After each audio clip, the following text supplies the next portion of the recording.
자기 자신한테 물어볼 때는 내가 그리스도인이라면 이런 질문을 하는 거죠. 천안생명 침례교회 성도 여러분, 지난 한 주간 그리스도인의 삶을 사셨습니까? 오늘은 2025년 한 해의 마지막 주일입니다. 바른 말씀에 비추어서 2025년 한 해를 되돌아보시고 성경대로 잘 행한 것이 있다면 앞으로도 꾸준히 행하시기를 바랍니다. 그러나 잘 행하지 못한 것이 있다면 2026년에는 성경대로 살아가는 모습으로 변화되시기를 기원합니다. 성도 여러분 모두 후회라는 말을 아실 것입니다. 후회의 뜻이 뭐냐면 예전의 잘못을 깨닫고 뉘우친다는 뜻입니다. 인생에서 후회라는 것은 언제나 어디서나 무슨 일에서든지 생길 수 있습니다. 작은 일, 큰 일 할 것 없이 사람이 하는 일에는 항상 후회가 따를 가능성이 존재합니다. 사도 바울은 고린도후서 7장 8절에서 자신이 고린도 교회의 성도들에게 편지한 것을 후회한다는 그 말의 내용이 기록되어 있습니다. 사울이 후회한 것은 고린도 교회의 그 잘못을 지적하는 편지 때문에 이제 그 후회를 한다고 사도 바울은 말하고 있는데, 결국 고린도 교회의 그 성도들이 회개를 했죠. 그래서 회개함으로 인하여 더 이상 후회하지 않는다고 말하는 내용이 기록된 구절입니다. 사람이 후회하는 이유는 사람이 불완전한 존재이기 때문입니다. 사람이 완벽한 존재라면 절대 후회하지 않을 것입니다. 사람이 죄를 가지고 있는 존재라서 후회할 일이 생기는 것입니다. 또한 육체의 생명이 유한하기 때문에 후회도 하는 거죠. 죽음을 앞둔 모든 사람들이 후회를 한다고 저는 생각합니다. 왜냐하면 자신의 삶을 되돌아보기 때문입니다. 후회 중에서 가장 큰 후회는 인생의 마지막 육체의 죽음을 맞이할 때 생기는 후회가 가장 큰 후회일 것입니다. 왜냐하면 육체의 죽음으로 인하여 더 이상 후회를 하더라도 내가 그것을 되돌릴 수 없는 상황, 그 상태가 되기 때문입니다. 사람의 일생에서 벌어지는 일들 가운데 생기는 소소한 후회는 되돌릴 수 있습니다. 후회되는 일들에 대하여 다음에는 후회되지 않게 하겠다거나 상대에게 미안함을 표시하면 됩니다.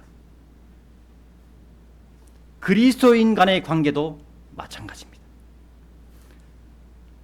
여러분들도 아시다시피 그리스도인은 예수님을 믿음으로 인하여 지옥의 형벌을 면제받은 죄인입니다. 그렇죠? 우리가 구원받았다고 해서 구원받지 않은 사람들과 다른 게 무엇입니까? 구원받은 것 하나밖에 없어요. 저도 마찬가지지만 밖에 나가서 힘든 일 하다 보면 요게 이 마음에서 막 울컥하는 그런 마음이 생기고, 나에게 잘못하는 사람의 그 말을 들으면 또 똑같이 마음에서 이렇게 욕을 하고 싶은 마음이 생깁니다. 구원받았다고 해서 이것이 없어지는 것이 아니에요. 그래서 그리스도인은 구원받은 죄인이다라고 우리가 말하는 것입니다. 따라서 그리스도인이 생각해야 할 것은 지옥에 가느냐 마느냐 이것을 생각하는 것이 아니라 구원받은 그리스도인으로서 어떠한 행동으로 우리 각자에게 남겨진 인생을 살아갈 것이냐를 생각해야 한다는 것입니다. 그래서 성경은 그리스도인에 대하여 그리스도의 심판석이 있음을 알려주는 것이라고 저는 생각합니다. 성경은 그리스도의 심판석에 대하여 고린도후서 5장 10절에서 다음과 같이 말씀하고 있습니다. 이는 우리 모두가 반드시 그리스도의 심판석 앞에 나타나야만 하기 때문이라. 이는 선이든 악이든 간에 각자 자신이 행한 것에 따라 자기 몸 안에서 이루어진 것들을 받게 하려 함이라. 여러분 다 잘 아시는 말씀이죠. 그리스도인이 그리스도인의 심판석을 생각하여 자신의 삶과 행동을 되돌아보고 성경 말씀에 비추어 후회하며 또한 성경대로 살아가는 것으로 자신의 삶을 바꾼다면 그 후회는 하나님께서 주시는 상급으로 인도하는 좋은 영향을 주는 그런 후회가 될 것입니다. 이처럼 후회는 잘하면 자신에게 좋은 영향을 주는 것이라고 봅니다. 문제는 우리가 후회를 부정적으로 본다는 것입니다. 저도 과거에 후회를 가장 하지 않으려고 많이 노력을 했죠. 왜냐하면 후회하는 게 마음에 찔림도 있고, 그다음에 내가 상대방한테 미안하다는 얘기를 내가 어떻게 할 수 있을까라는 그런 불안한 마음 속에서 저는 후회하는 것을 가장 싫어했었습니다. 그 얘기 뭐냐면 부정적으로 봤다는 것이죠. 그래서 뒤를 돌아보지 않는 삶을 산다고 얘기하는 사람도 있습니다. 그리스도인으로서 자신의 생활 방식에 대하여 생각해 보지 않는 사람, 또 뒤를 돌아보지 않는 사람은 교만한 사람으로 남게 될 가능성이 매우 높습니다. 우리가 뒤를 돌아보지 말라는 이 말에 대해서 우스갯소리를 잠시 제가 드리면, 창세기에 여러분도 아시다시피 창세기의 소돔과 고모라의 그 대재앙을 아실 겁니다. 창세기의 소돔과 고모라의 재앙을 피해서 롯과 그의 아내와 두 딸이 이제 탈출을 했죠. 하나님께서 천사를 보내서 그들을 빼내셨습니다. 탈출할 당시 천사가 그 롯과 그의 가족들에게 하는 얘기가 있었어요. 절대 뒤를 돌아보지 말라라는 얘기를 했죠. 뒤를 돌아보지 말라는 천사의 말을 듣지 않아서 소금 기둥으로 변한 롯의 아내를 생각해서 자신의 인생에서 나는 뒤를 돌아보지 않겠다는 그런 우스갯소리를 하는 사람도 있습니다. 그거는 그거고요. 그거는 어느 특정한 상황에서 하나님께서 그에게 롯과 그의 가족들에게 한 얘기였습니다. 우리는 우리의 인생에서 지금까지 나의 삶을 되돌아보고 앞으로 나의 삶을 생각해야 되는 것이 그리스도인이라고 생각합니다. 2025년 한 해가 이제 마지막이죠. 이제 며칠만 있으면 이번 수요일이 마지막, 이제 2025년 12월 30일은 끝입니다. 그러면 우리는 2026년을 또 어떻게 살아갈 것인가? 그냥 단순하게 해가 바뀐다 그래가지고 똑같은 삶을 살아갈 것인가? 라는 생각을 해봐야 한다는 것입니다.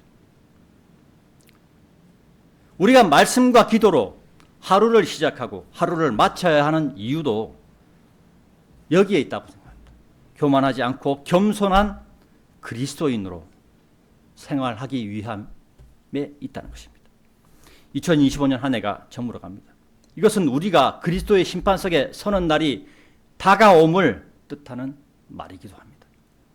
2025년 천안생명 침례교회 성도 여러분들이 그리스도인으로서 각자 행한 모습을 생각해 보시고 2026년에는 2025년보다 더 성경 말씀대로 그리스도인다운 모습을 나타내는 형제 자매님들이 되시기를 기원합니다. 오늘 말씀의 제목, 당신이 그리스도인이라면에 대해서 첫 번째 말씀드릴 것은 믿음으로 서 있는 자의 생각에 대해서 말씀드리겠습니다. 본문 20절을 다시 한번 보겠습니다. 그렇도다 불신 때문에 그들은 꺾여 나갔고 너는 믿음으로 서 있느니라. 높아지려는 생각을 갖지 말고 모두 오직 두려워하라. 오늘 말씀의 제목인 당신이 그리스도인이라면 그리스도인, 즉 구원받은 자가 가져야 하는 마음가짐에 대해 말씀을 드리고자 합니다.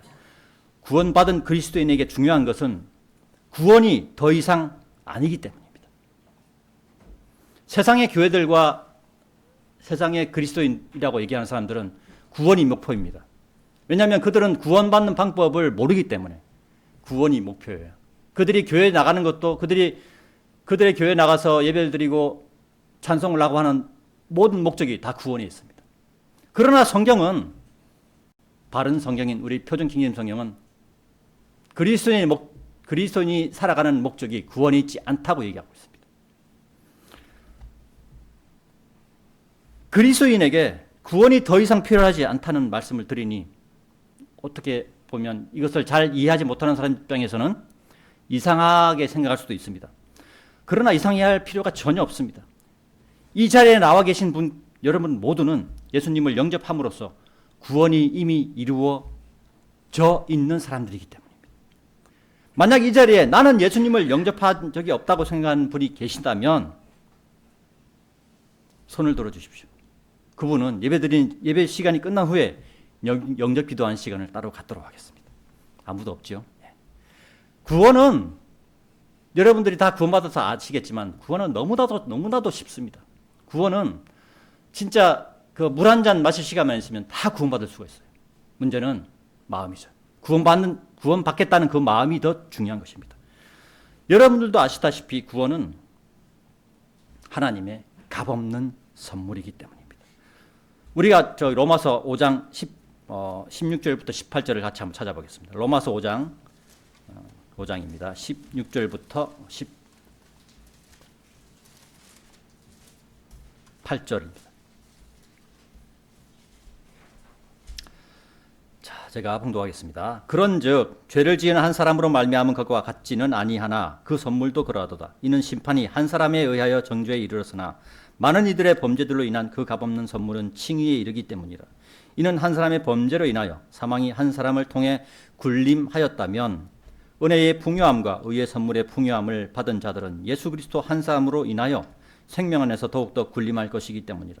그러므로 한 사람의 범죄로 말미암아 심판이 모든 사람들에게 임하여 정죄에 이른 것 같이 곧 한 사람의 의로 말미암아 값없는 선물이 모든 사람들 위에 이처럼 임하여 생명의 칭의에 이르렀느니라.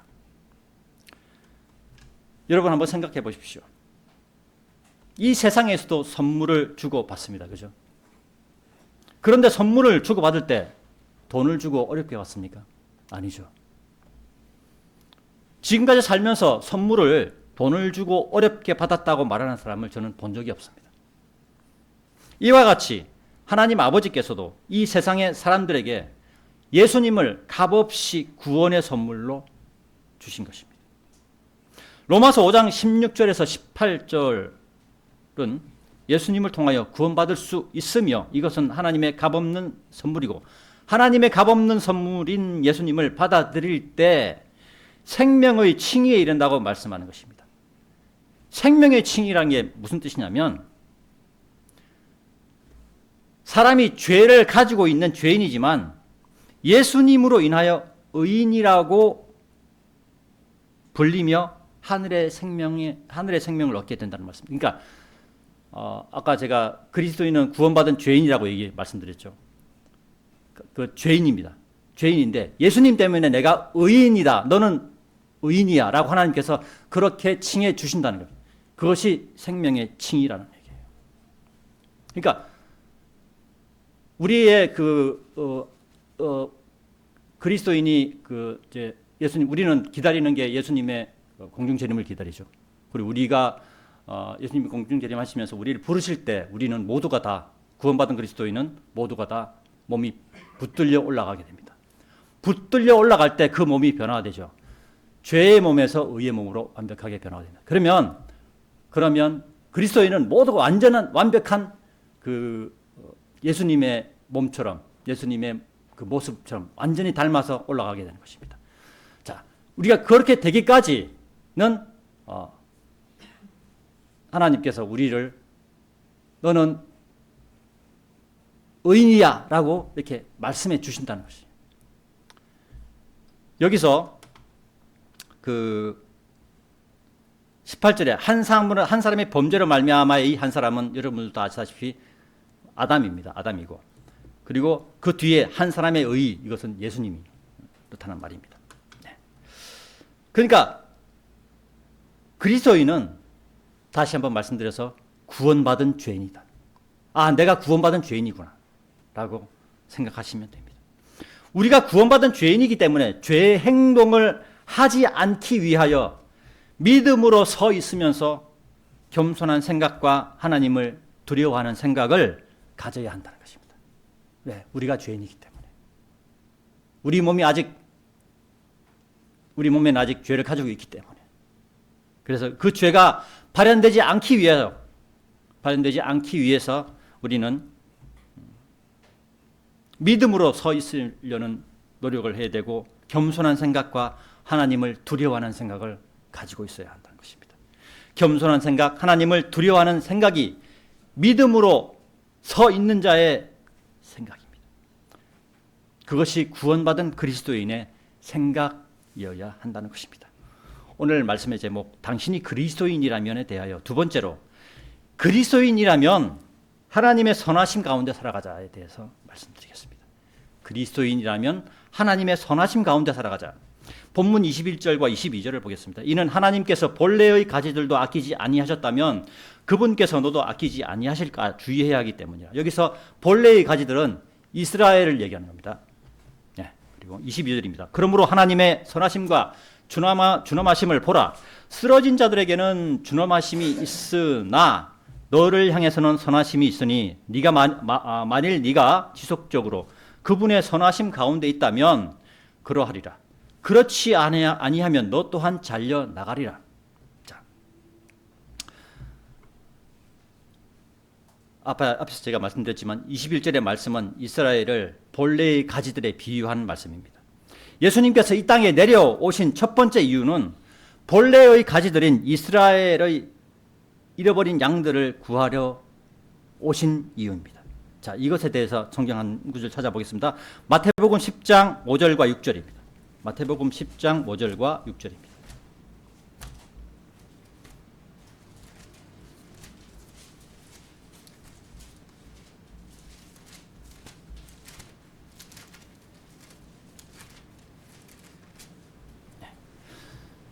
말씀 열고 봉독해 드리겠습니다.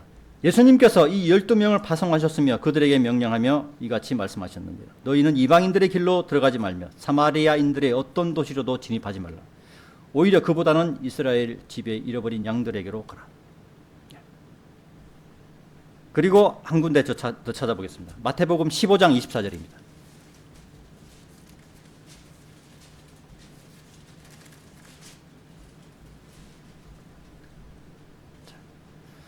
그러나 그분께서 대답하여 말씀하시기를 나는 이스라엘 집에 잃어버린 양들 외에는 다른 데로 보내심을 받지 아니하였노라 하셨나니라. 예수님께서 이 땅에 내려오신 첫 번째 이유는 이것입니다. 그리고 우리가 앞에 읽었던 마태복음 10장 5절과 6절은 예수님께서 12제자를 파송하시면서 12명을 파송해서 예수님을 전하는 그런 일을 맡기시면서 하시는 말씀이에요. 그러니까 이방인들의 피가 섞여 있는 사마리아인 지역을 가지 말라고 얘기하셔요. 네. 예수님께서 이스라엘 집에 잃어버린 양을 먼저 찾기 위해서 오셨기 때문입니다. 원래 하나님의 계획은 이스라엘을 먼저 구원하시고 예수님을 이스라엘에 보내신 것입니다. 구원하시고자. 그러나 이스라엘의 치리자들인 대제사장과 그리고 수석제사장들, 그리고 서기관들과 백성의 리더들인 장로들이 예수님을 거부하고 예수님을 십자가에 죽이고자 했고 죽였습니다. 그렇죠? 정치 지도자들이 자신들의 권력에 위협이 된다고 생각을 했던 것입니다. 예수님께서. 자신들의 권력에 위협이 된다고 생각해서 예수님을 죽인 것입니다. 그래서 구원의 역사가 이스라엘에서 떠나 이방인들에게로 향했던 것입니다. 이것에 대해서 본문 21절에서 말씀하시는 것입니다. 아까 읽었던 이는 하나님께서 본래의 가지들도 아끼지 아니하셨다면 이 말씀입니다. 그리고 21절에서 말씀하시는 것인 본래의 가지들도 아끼지 아니하셨다면의 그 뜻은 예수님을 거부하고 구원받지 못한 이스라엘이라는 뜻이 또한 담겨 있는 말씀입니다.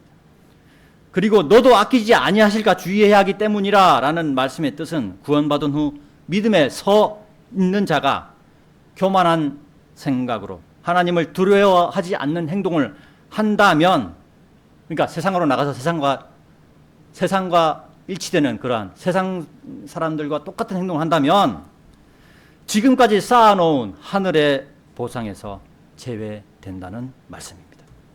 본문 22절에서는 믿음과 하나님의 선하심, 불신과 하나님의 준엄하심에 대해서 말씀하고 있습니다. 이스라엘은 불신으로 인하여 예수님을 거부하고 쓰러진 자들이 되었습니다. 그리스도인이 믿음으로 서 있는다면 그에게는 하나님의 선하심이 있다고 본문은 말씀하고 있는 것입니다. 하지만 그리스도인이라 할지라도 믿음으로 서 있지 못하고 구원받은 것에 만족하고 세상의 삶으로 되돌아간다면 하나님의 준엄하심과 맞닥뜨리게 될 것이라고 22절에서 말씀하는 것입니다. 그리스도인이 하나님의 준엄하심과 맞닥뜨리게 된다는 것의 뜻은 구원은 받게 되지만 그리스도의 심판석에서 하나님의 준엄하심에 맞닥뜨리게 되고 하늘의 보상, 하늘의 유업, 하늘의 상급을 전혀 받지 못하게 된다는 것입니다. 우리 교회에도 구원받고 난 다음에 교회를 떠난 사람들이 있었습니다. 네. 자, 그런 자들은 다 그렇게 될 것입니다. 지금 우리의 육체의 눈에 보이지 않는 것들이지만 성경은 하늘의 보상에 관하여 다음과 같이 말씀하고 있습니다. 고린도전서 3장 8절에는 저마다 자기 자신의 수고에 따라 자기 자신의 보상을 받을 것이라 라고 말씀하고 있습니다. 그리고 고린도전서 3장 14절에는 만일 어떤 사람이 그 기초 위에 건축한 일이 건재하다면 그는 보상을 받으리라 라고 말씀하고 있습니다. 성도 여러분, 2025년 한 해 어떤 삶을 살아오셨습니까? 내가 보상을 받을 만한 삶을 살아오셨습니까? 한번 생각해 보십시오. 여러분들이 그리스도인이라고 생각하십니까? 그러면 하나님의 선하심과 준엄하심에 대하여 생각하시는 분들이 되시기를 바랍니다. 그리고 구원받은 자로서 믿음으로 서 있으셔서 하나님의 선하심이 항상 함께 하시기를 기원하는 바입니다. 어떻게 우리가 그리스도인으로서 어떻게 행동하는 것이 믿음으로 서 있는 것이 될까요? 성경을 찾아보겠습니다. 데살로니가전서 5장 14절부터 19절을 찾아보겠습니다. 데살로니가전서 5장 14절과 19절입니다.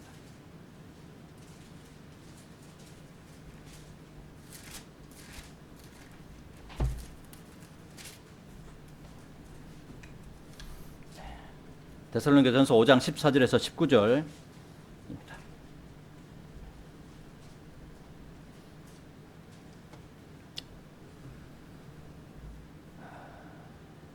찾은 줄 알고 제가 봉독하겠습니다. 형제들아, 이제 우리가 너희에게 권면하노니 제멋대로 행하는 자들에게 경고하고 나약한 생각을 갖게 된 자들을 격려하며 약한 자들에게 힘을 실어주고 모든 사람들을 향하여 인내하라. 아무도 어떤 사람에게든지 악을 악으로 되갚지 않도록 주의하라. 다만 언제나 선한 것을 따르되 너희 자신 가운데서와 모든 사람들에게 다 그리하라. 16절입니다. 항상 크게 기뻐하라. 17절 끊임없이 기도하라. 매사에 감사들을 드리라. 이는 이것이 그리스도 예수 안에서 너희에 관한 하나님의 뜻이기 때문이라. 그리고 19절에 성령을 식게 하지 말라라고 말씀하고 있습니다.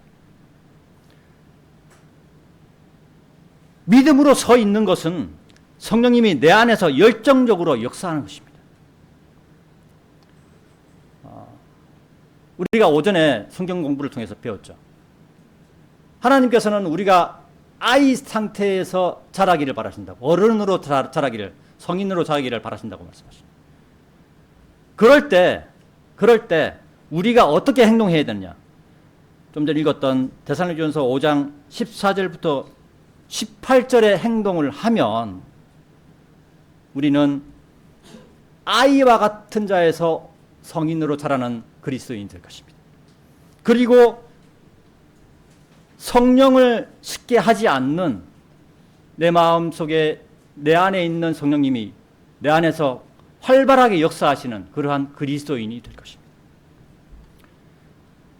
믿음으로 서 있지 못한 것은 성령님이 내 안에서 식어서 역사하지 않으시는 것입니다.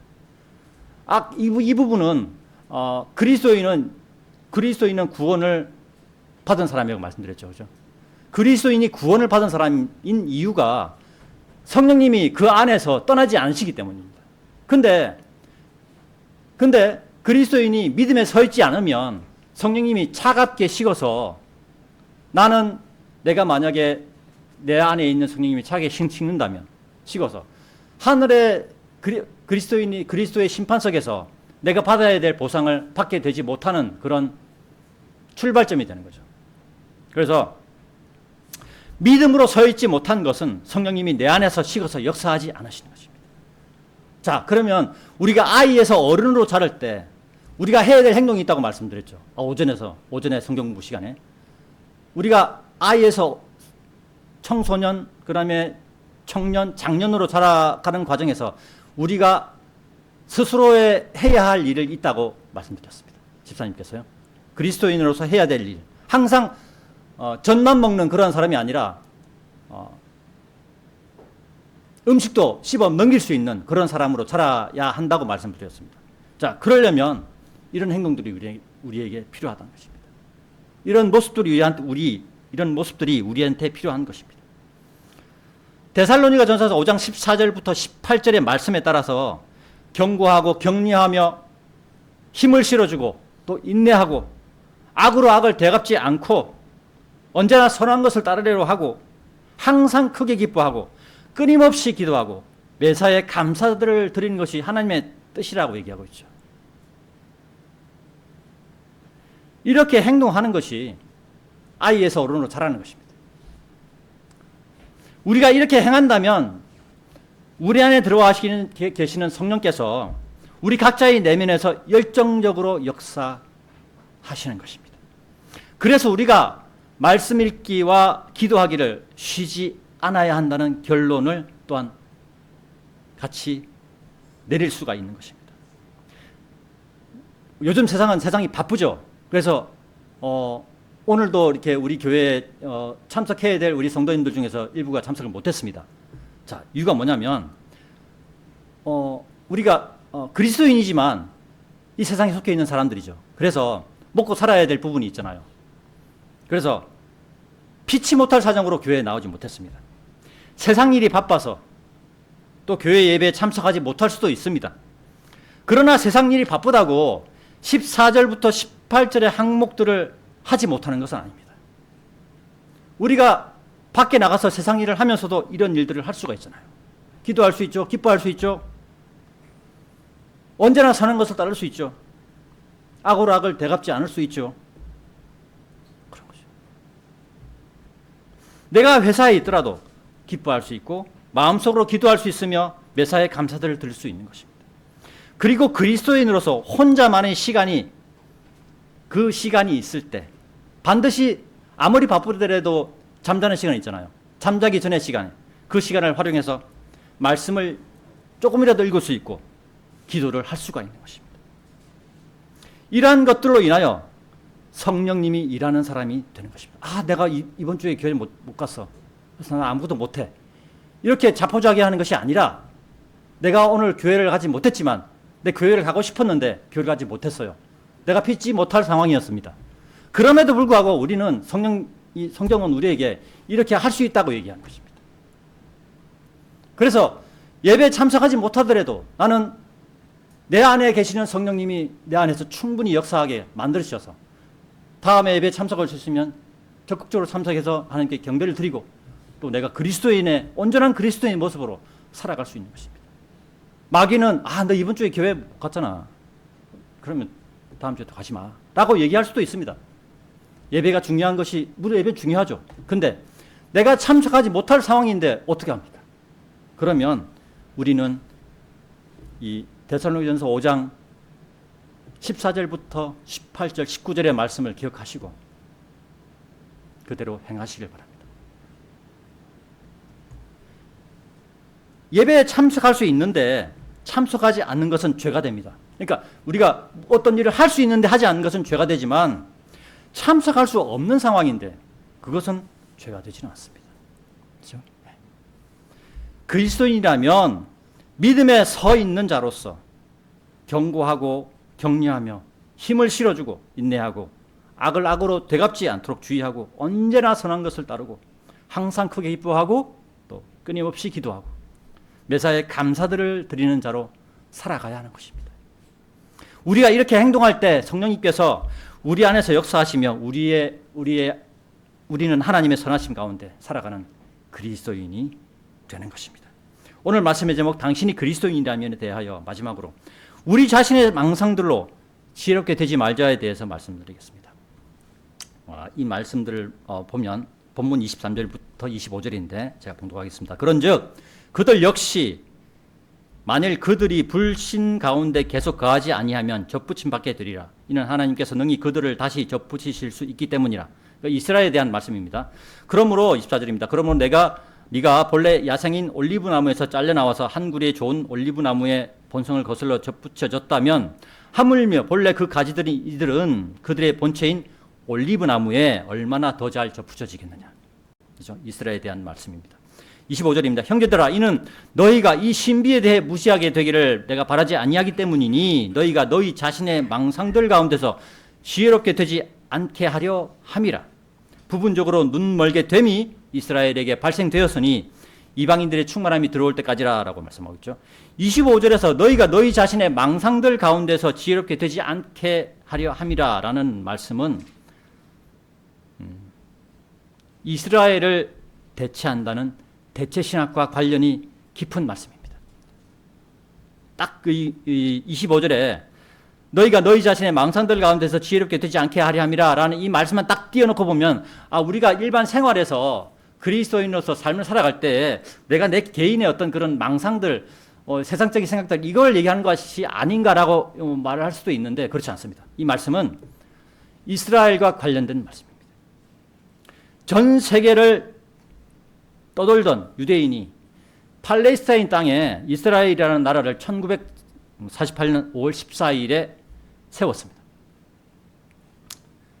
유대인은 약 2000년의 기간 동안 나라 없는 신세로 살아왔습니다.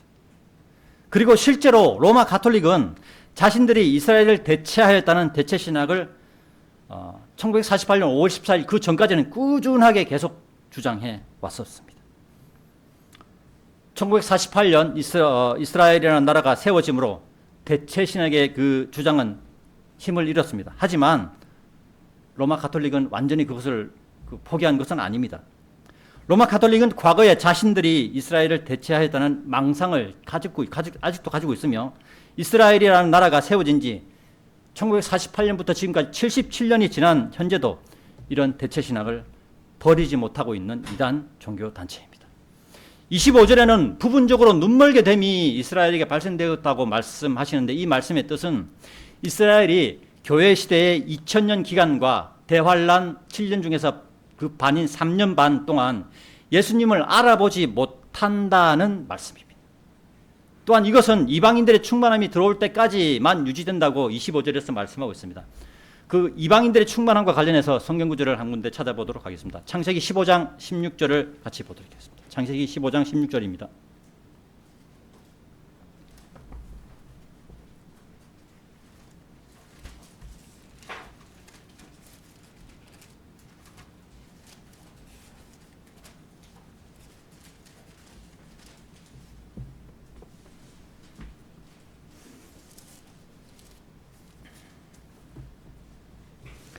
자, 창세기 15장 16절. 이 말씀은 하나님께서 아브라함에게 하시는 말씀입니다. 아브라함의 후손들이 앞으로 어떻게 될 것이다 라는 얘기를 하는 말씀 중에 나오는 말씀인데요. 찾으신 줄 알고 제가 봉독하겠습니다. 그러나 사대 만에 그들이 여기로 다시 오리라. 이는 아모리족들의 죄악이 아직 충만하지 않기 때문이라 라고 얘기하고 있죠. 여기서 보면 우리가 이제 봐야 될 것은 그 중간 부분에 이는 아모리족들의 죄악이, 그 아모리족들이 아브라함이 그 가나안 지역에 있었을 때 있었던 족속들입니다. 그 민족들이에요. 그 아모리족들의 죄악이 아직 충만하지 않기 때문이라고 얘기하고 있죠. 그러니까 뭐예요? 충만하다는 얘기, 성경에서 충만하다는 얘기는 죄악을 얘기하는 거예요. 자, 우리는 창세기 15장 16절에서 충만하다는 성경 말씀의 표현이 무엇인가를 알 수 있습니다. 성경에서 충만하다는 표현은 죄악이 충만하다는 표현입니다.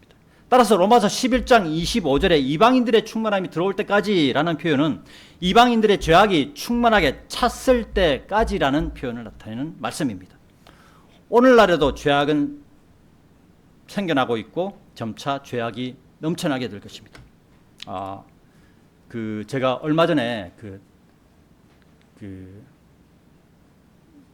유튜브에서 그런 영상을 봤어요. 중국에서 로봇을 만들고 있는데, 물론 이제 중국, 미국도 한국도 만들고 있는데, 중국에서 만든 로봇의 그 수준이 아주 대단하더라고요. 물론 로봇도 미국도 대단하고 한국에서 만든 것도 대단한데, 그 사람을 발로 옆차기를 해가지고 그 뭐 태권도라는 어떤 무술의 엽차기를 해가지고 사람을 넘겨뜨렸어요. 근데 그 넘겨뜨린 사람이 누구냐면 그 회사의 로봇 회사의 사장이었습니다. 그러니까 사람들이 하도 의심을 하니까 이 로봇이 저거 틀림없이 저 안에 사람이 들어있을 거야라고 이렇게 의심을 한 거죠. 그러니까 이 사장이 그게 아니다, 이건 진짜 로봇이다라는 걸 보여주기 위해서 본인이 직접 실험 대상자가 돼서 이제 로봇이 이제 차는데 자기가 막는 걸 이렇게 보여주는 그런 영상이었습니다. 이제 그 아무것도 맨몸으로 막으면 틀림없이 다칠 거니까 이제 보호대를 차고 이렇게 막았습니다. 근데 그 위력이 아주 상당히 대단했습니다. 그리고 움직임이 사람과 똑같았습니다. 지금 시대가 그런 시대입니다. 그러면 옛날 과거에 거인이 살았던 시대, 그러니까 노아의 방주 시대에 그 죄의 원천은 사실은 물론 이제 사람도 죄를 가지고 있었지만 하나님의 아들들이 사람의 딸들을 보고 들어와서 거인을 만들었죠. 그 거인이 사람들보다 능력이 뛰어났단 말이죠. 그 육체적인 능력은. 마찬가지로 그와 같은 시대가 이제 로봇이라는 그런 부분들로 해서 또다시 나타나고 있다는 것입니다. 물론 이후에는 나중에는 하나님의 아들들이 다시 이 땅에 내려와서 사람의 딸들과 이렇게 결혼을 하게 될 것입니다. 그러한 현상, 이 시대의 상황이 그러한 죄악들로 가득가득 넘쳐나고 있는 상황이에요. 이제 사람들은 아마 앞으로 죄 로봇의 그 지배하에 살게 될 가능성도 있다고 봅니다. 네. 제가 딱 그 영상을 보니까 너무 무시무시했었습니다. 하나님께서 세상을 심판하시는 기준에 죄의 많고 적음이 있음을 우리는 알 수 있습니다. 노아가 방주를 만든 것도 사람들의 죄악이 넘쳤음에 있죠. 그죠? 하나님께서 노아에게 방주를 만드시라고 명령하신 이유가 사람들의 죄악이 넘쳐났기 때문이었습니다. 그리고 소돔과 고모라가 멸망한 이유도 그들의 죄악이 하늘에 계신 하나님이까지 도달했다라고 성경은 우리에게 말씀하고 있습니다. 하나님께서는 예수님을 이 땅에 보내셔서 이스라엘의 남은 자를 구원하시고 이스라엘을 회복시키신다고 성경에서 말씀하고 있습니다.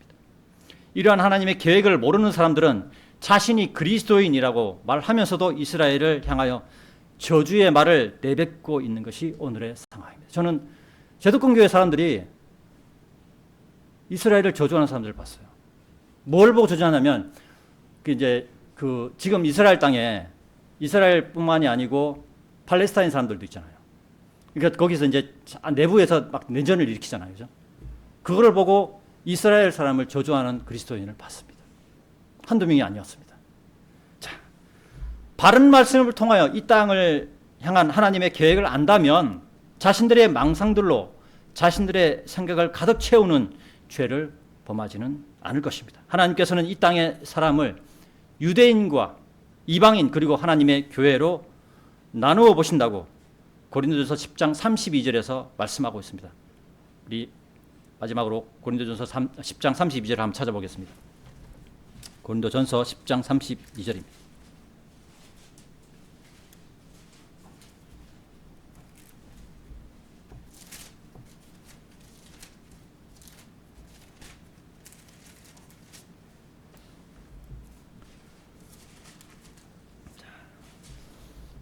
자신 줄 알고 봉독하겠습니다.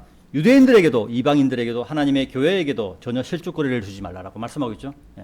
세상은 이 사람을 백인종, 황인종, 흑인종 세 부분으로 나누죠. 하나님께서는 그렇게 나누지 않습니다.